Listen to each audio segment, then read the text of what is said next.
So Joe Biden has done it again. So let's bring up the volume on this. It's a little low. Okay. But we know this year's Hanukkah is different. It's been 65 years since the deadliest day of the Jewish people since the Holocaust. It's been 65 years since October 7th. Wow, this year's Hanukkah is different. Okay, here we go. 65 years. You know, after October 7th, my father returned to his kibbutz to salvage what he could from his home. What was left was in the rubble and ruin. What? First of all, it does kind of feel like it's been 65 years since October 7th. And it feels like it's been 2,000 years since Ukraine. Am I wrong? Boy, this guy. What is he talking about? What? I don't know. His My father returned to the kibbutz? Yeah, his father. Those Irish kibbutzim in Israel. Very well known. He was there with RFK Jr. and Roger Ailes in that same tent, I bet. His father was there clearing rubble. That's after he fought in the Civil War of 1812 on the coast of Panama. And before that, Joe Biden's father marched with Martin Luther King at the 1936 Olympics. He was there the day after 9/11 as well. That's right. President Biden. The day after he was standing in the rubble.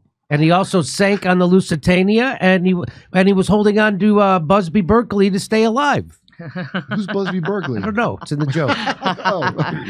Old reference. You know who Bugsby Berkeley is, Russ? Of course I do. Oh, who is it? Of course I do.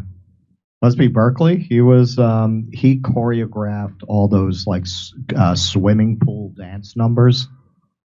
Wow. Was it Busby Follies or something like that? Was it called that or no? You're thinking about Follies. You're thinking about Ziegfeld I think Follies. you might be thinking of the Ziegfeld. Oh, that's what I'm thinking That of. is a golden age reference if I ever heard one. That is a golden age. Boy. I'm 65. When my father arrived here from Krypton in his ship, crashing on a small farm in Kansas, my grandparents, John and Martha, didn't know what to do. I mean, if this is not senility, what is? So it's like, you know, when you see senile people, they just put words together and they act like they said something. Yeah, right. That's kind of what he's done. He's a plagiarist, and so normally he would just take the entire story, like the Neil Kinnaman or whatever. What's the guy's name? He took his story for his speech in the 80s and got caught. Oh, that guy, yeah, the Irish politician. Yeah, his dad was right. You know, his father's a Jewish coal miner, never went to college, and also was attacked on October 7th. And so now, because he's addled, he's come full circle to being creative because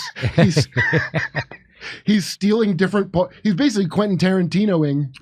This is like Inglourious Bastards or something. Yeah, he's like Robin Williamsing it. Well, I think you're right. I mean, if you've ever had a relative go senile or get Alzheimer's, it's really interesting because you can watch the pattern of their mind does not change. The way their mind always worked, it keeps working that way. But it's almost like you're literally watching their mind go down the drain. It keeps following the same pattern, but the circle of thought gets smaller and smaller.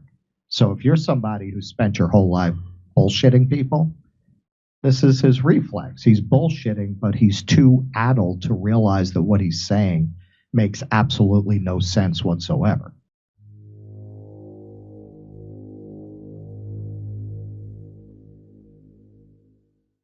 Brass Check TV, free to you, not free to us.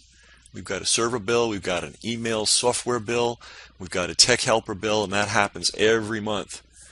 So to everybody that is supporting us financially, that's paying for their subscription in one way or another, we really appreciate it. If you're not, consider doing so.